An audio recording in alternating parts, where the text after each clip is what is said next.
Tanganing maibalik ang dating itsura asin mas maging matibay pa ang pundasyon, nagkasararo ang grupo kan mga arkitekto para sa rehabilitasyon kan mga lumang simbahan sa probinsya nin Albay.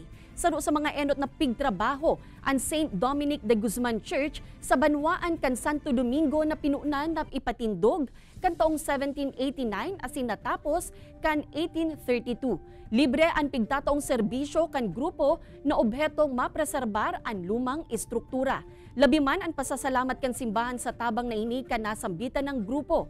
Ang nasambitan ng simbahan saro sa pirming pigdudumanan kan mga bisita asin ikinakasal sa probinsya. Huli sa gayon kaini dawa luma na asin ang natural kaining itsura. Para sa nasambitan ng simbahan, malibot pa ang grupo sa ibang lumang simbahan sa probinsya para sa gigibuhong inspeksyon. Voluntary po ito.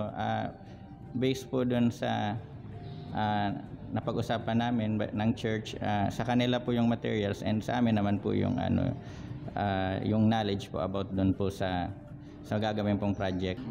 Sana ma-preserve, ma-restore ining simbahan na magayunon siya sa mga lumang simbahan sa bilog na Pilipinas.